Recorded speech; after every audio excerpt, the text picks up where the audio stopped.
నమస్కారం సుఖీభవకు స్వాగతం। ఈ రోజు సుఖీభవలో తక్కువ కోతతో క్యాన్సర్ సర్జరీ, తరచూ గుండెదడ, గుండెపోటేనా, రక్తపోటును తగ్గించే చిట్కాలివే, నడుస్తుంటే కాళ్ళు లాగేస్తున్నాయా, ఇంకా health tip. Minimal invasive technology అందుబాటులోకి వచ్చాక సర్జరీల తీరుతెన్నులు ఇవాళ పూర్తిగా మారిపోయాయి। ఒకప్పటిలా చర్మంపై పెద్దగా కోతలు పెట్టకుండానే కేవలం చిన్నపాటి రంధ్రాల సాయంతోనే ఆపరేషన్లు పూర్తి చేసేస్తున్నారు।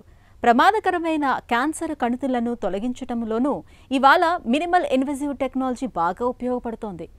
ఆరోగ్యవంతమైన కణజాలానికి ఏ మాత్రం దెబ్బ తగలకుండా కణితి విస్తరించినంత మేరకు చక్కగా తొలగించగలుగుతున్నారు। క్యాన్సర్ బాధితులకు వరం లాంటి మినిమల్ ఇన్వేజివ్ సర్జరీల గురించిన పూర్తి వివరాల్ని ఇప్పుడు తెలుసుకుందాం।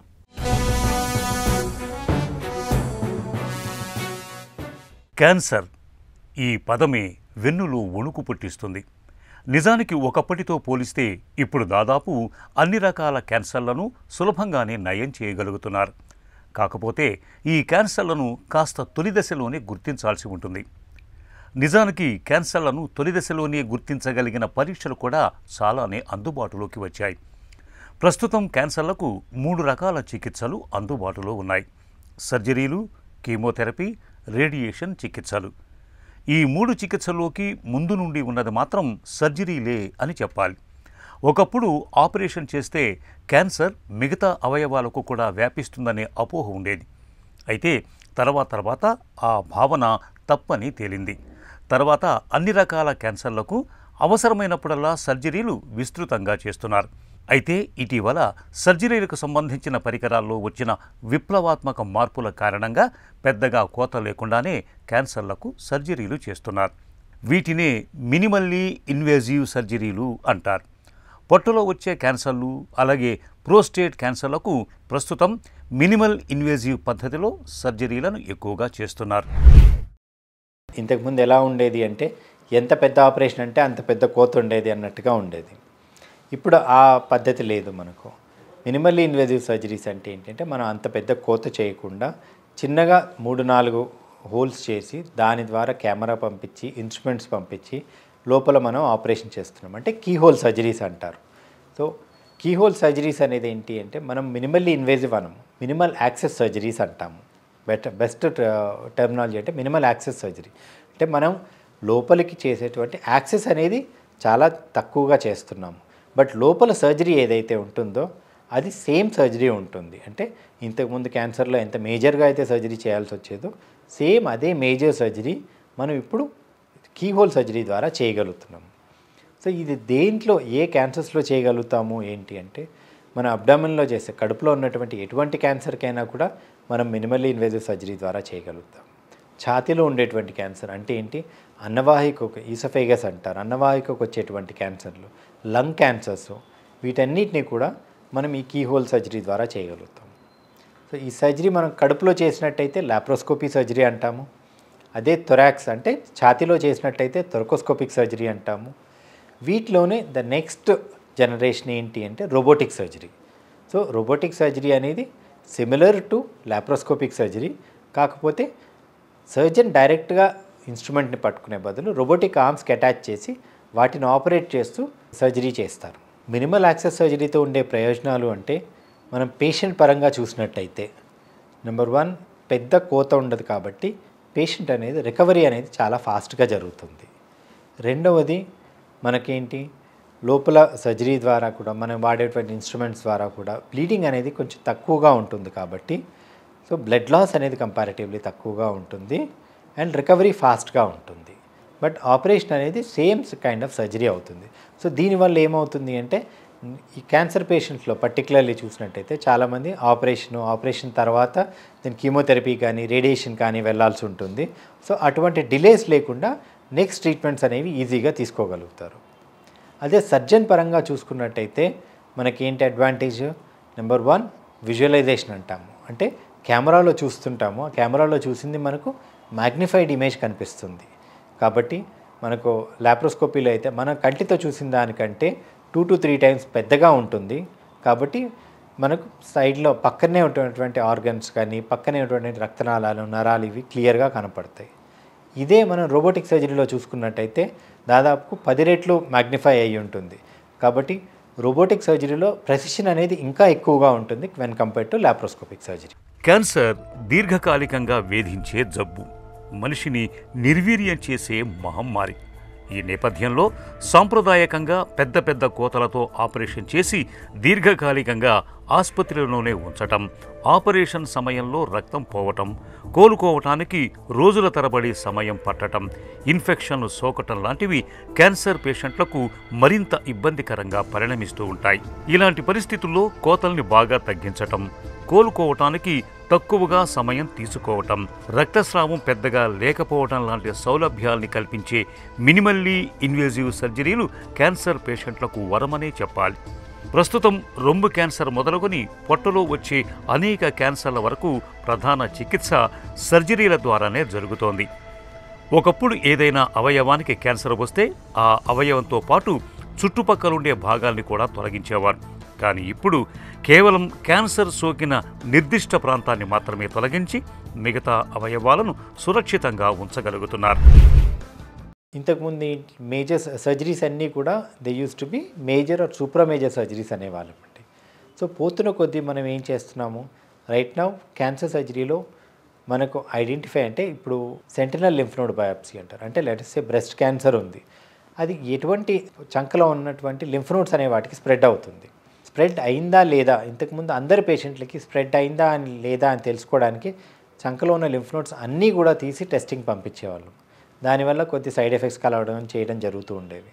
ఇప్పుడు right now sentinel lymph node biopsy అంటాం. అంటే ఎర్లీ క్యాన్సర్స్లో స్ప్రెడ్ అయిందా లేదా అనే డౌట్ ఉన్న పేషెంట్స్లో ఇటువంటి మనం ఒక చిన్న ఇంజెక్షన్ ఇచ్చి అది ఎక్కడికి వెళ్తుంది, ఏ లింఫ్ నోడ్స్కి అనేది వెళ్తుంది అనేది చూసుకొని అటువంటి లింఫ్ నోడ్స్ని మాత్రమే తీసి టెస్టింగ్ పంపిస్తాం.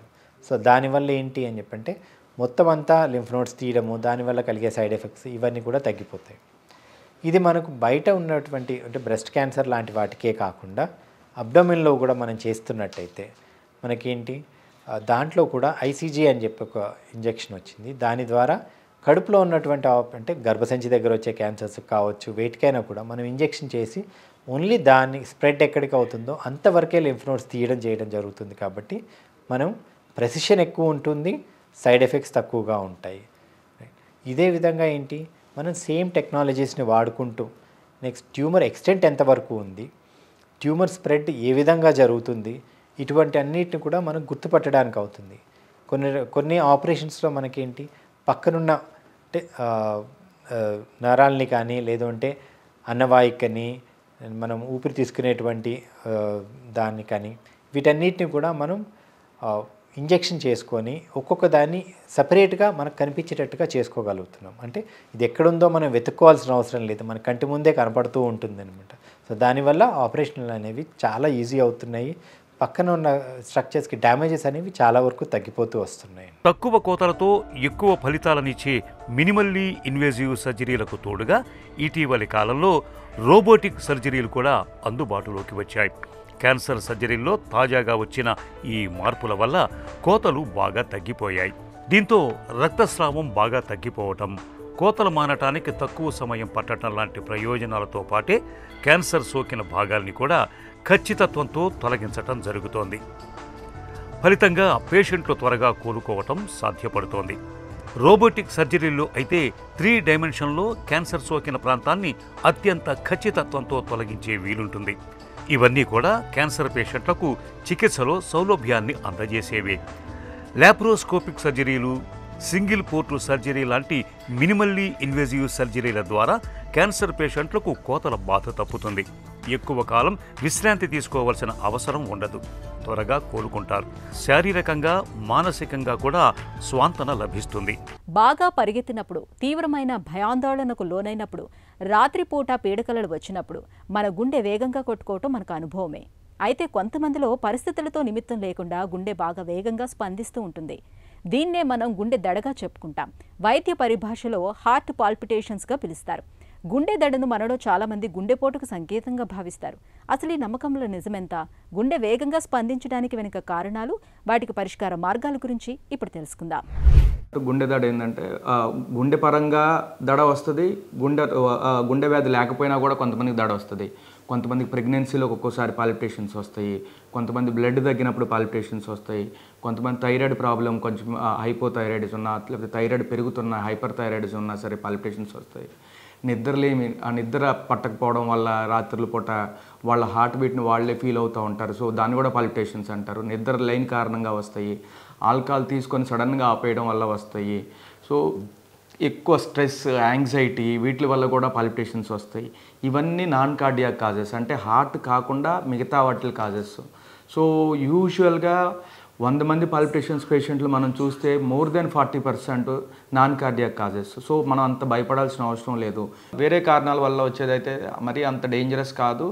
అవి యూజువల్గా మనకు బ్లడ్ తక్కువ ఉంటే బ్లడ్ పెంచుకోవడం, ట్యాబ్లెట్లు, ఇంజక్షన్లు, లేకపోతే బ్లడ్ ఎక్కించుకోవడం లేకపోతే ఇలాంటివి చేస్తే పాలిపిటేషన్స్ తగ్గుతాయి. లేదా థైరాయిడ్ ప్రాబ్లం ఉంటే థైరాయిడ్ కంట్రోల్ చేసుకుంటే థైరాయిడ్ పాలిపిటేషన్స్ తగ్గుతాయి.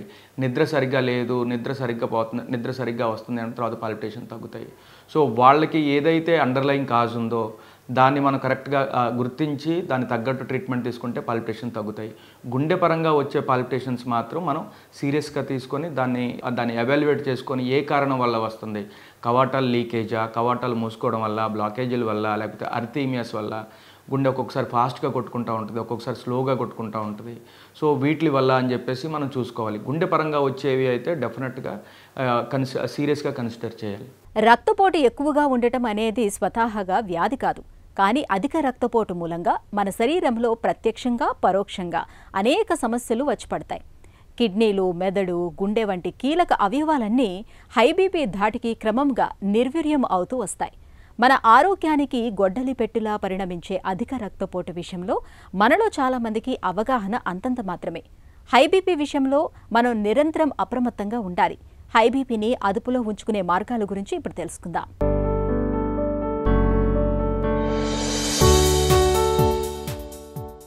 హై బీపీతో బాధపడుతున్నప్పుడు రక్తపోటును అదుపులో ఉంచుకునేందుకు ఓవైపు మందులు వాడుతూనే మరోవైపు కొన్ని ఆహార పదార్థాలను తీసుకోవటం మీద దృష్టి సారించడం అన్ని విధాలా మేలు.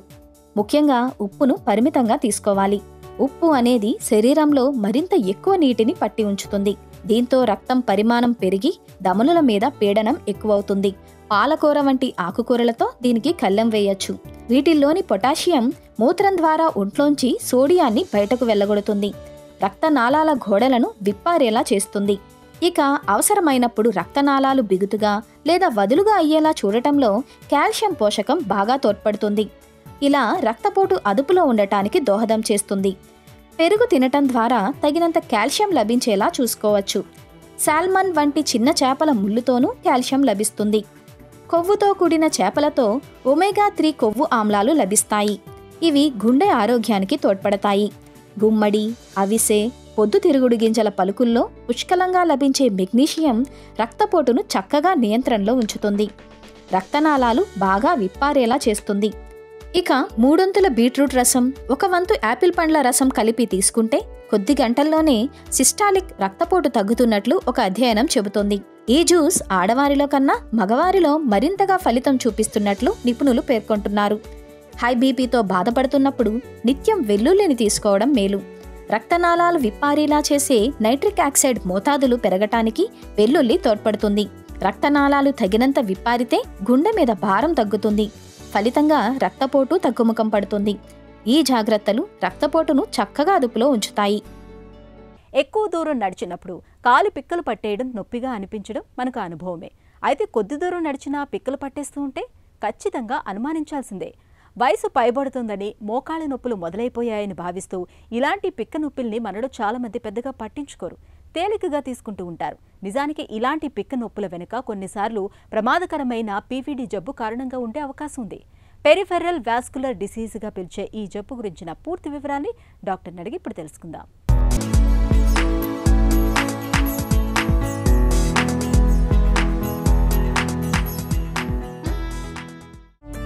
పెరిఫెరల్ ఆర్టీరియల్ డిసీజ్ అంటే ఏంటి?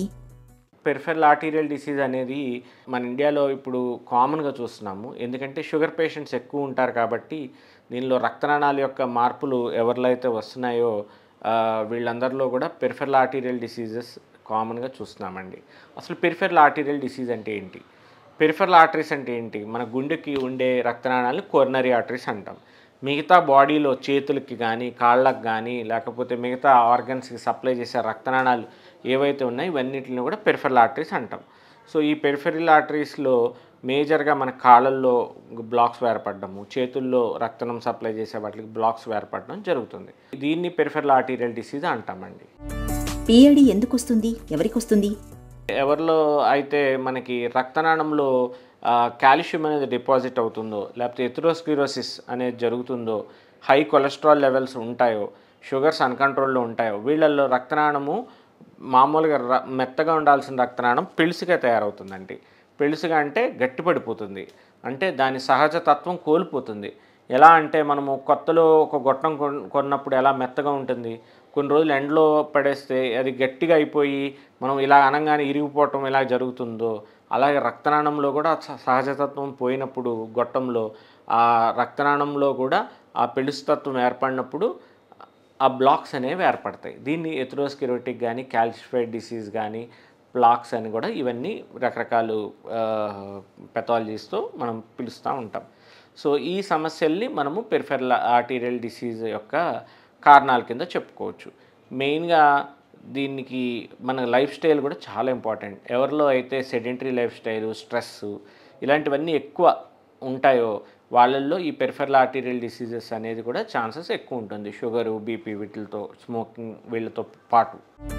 పిఏడిలో సిమ్టమ్స్ ఎలా ఉంటాయి? ఫస్ట్లో కొంతమందిలో ఏంటంటే కాళ్ళల్లో పిక్కలు పట్టేయడం జరుగుతుంది. సో కొద్ది దూరం నడవంగానే ఒక 100 అడుగులు వేసిన తర్వాత కాళ్ళల్లో నొప్పులు మొదలవుతాయి. నొప్పులు మొదలై కూర్చొని వాళ్ళు రెస్ట్ తీసుకున్నాకే మళ్ళీ నడవగలుగుతారు. అది కొంతమందిలో 100 అడుగులు అవ్వచ్చు, కొంతమందిలో 500 మీటర్స్ అవ్వచ్చు. Depends upon the disease state and మన డిసీజ్ ఏ స్టేజ్లో ఉన్న దాన్ని బట్టి ఉంటుంది. సో ఫస్ట్ స్టార్టింగ్ ఇలాగా నడవలేని స్థితిలో బ్లాక్ అదే కూర్చొని రెస్ట్ తీసుకోవాల్సి వచ్చిన తర్వాత దాన్ని క్లాడికేషన్ అంటామండి. ఎంత దూరం వెళ్తున్నారో దాన్ని క్లాడికేషన్ డిస్టెన్స్ అంటాం.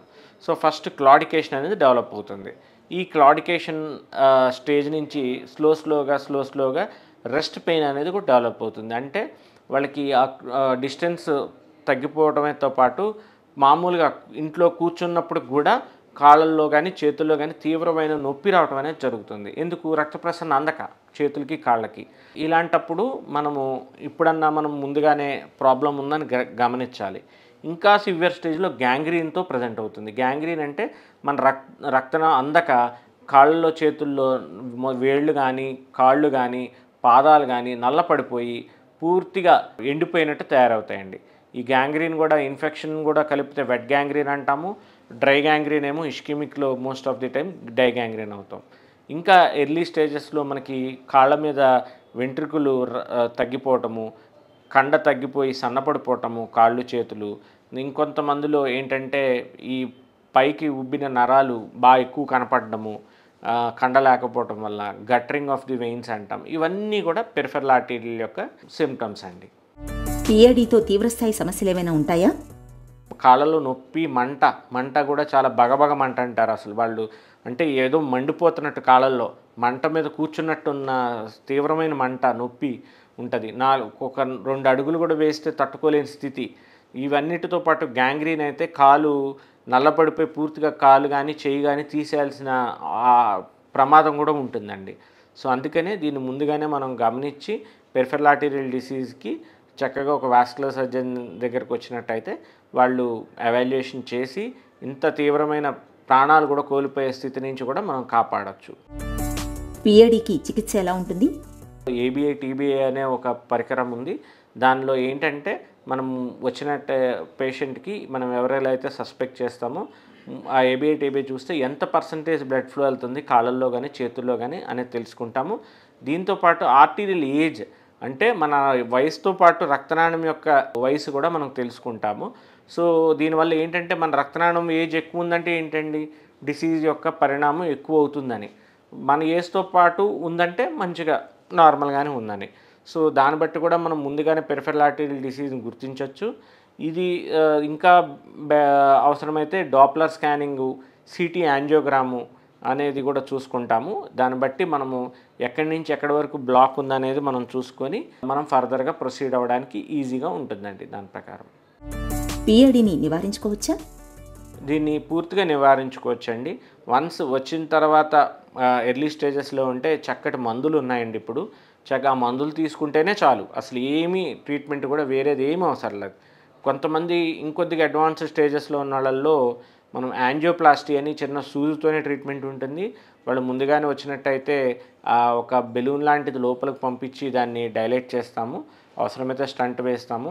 ఇప్పుడు యాంజియోప్లాస్టీలో కూడా ఐవీఎల్ అనే కొత్త పద్ధతి వచ్చింది. ఇంతకాలం క్యాల్సిఫికేషన్ రక్తనాళాల్లో బ్లాక్స్కి ఈ ఐవీఎల్ పద్ధతి అనేది చాలా అరుదుగా అందుబాటులో ఉండేది. సో ఏంటి ఈ ఐవీఎల్ యొక్క ప్రత్యేకత ఏంటంటే అంటే పెళుసుగా అయిపోయిన రక్తనాళాన్ని కూడా ఆ షాక్ వేవ్స్ ఇచ్చి ఆ రక్తనాళంలో ఉన్న కాల్షియం అంతా బ్రేక్ చేసి చక్కగా మళ్ళీ రీకాయిలింగ్, అంటే మనం బెలూన్ చేశాక మళ్ళీ రక్తనాళం మళ్ళీ ముడుచుకుపోకుండా ఉండడానికి కూడా ఈ ఐవీఎల్ అనేది హెల్ప్ చేస్తుంది, ఐవీఎల్ బెలూన్. సో ఇలాంటి యాంజియోప్లాస్టీ చేసుకొని కూడా మనము చాలా కేసెస్లో మంచి రిజల్ట్స్ పొందుతున్నాము. ఇంకా అడ్వాన్స్డ్ చికిత్స ప్రాబ్లంలో ఉన్న వాళ్ళు బైపాస్ కూడా చేస్తాము. మనం హార్ట్కి ఎలాగైతే బైపాస్ చేస్తామో కాళ్ళల్లో కూడా బైపాస్ సర్జరీ అనేది చేసి కూడా కాపాడతాము.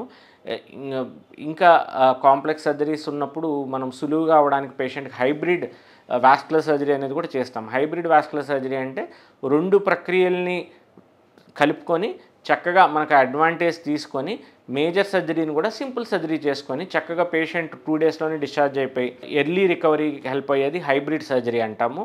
కొద్ది దూరం నడిచినా పిక్కలు పట్టేస్తున్నప్పుడు, కాళ్ళు గుంజుతున్నప్పుడు ఆలస్యం చేయకుండా వెంటనే డాక్టర్ని సంప్రదించాలి, పరీక్షలు చేయించుకోవాలి. పీవీడీ జబ్బును త్వరగా పసిగట్టడంతో పాటు అంతే త్వరగా చికిత్స తీసుకోవాలి. అప్పుడే పీవీడీ జబ్బు నుంచి పూర్తిగా బయటపడొచ్చు. ఒక చిన్న చిట్కా మీకోసం. చుండ్రుతో బాధపడుతున్నప్పుడు కరివేపాకును మెత్తగా నూరి దానిలో చెంచా ఆలివ్ నూనె, కప్పు పెరుగు కలిపి తలకు పట్టించండి. 20 నిమిషాలయ్యాక తలస్నానం చేయండి. తరచూ ఇలా చేస్తూ ఉంటే చుండ్రు బాధలు త్వరగా తగ్గిపోతాయి.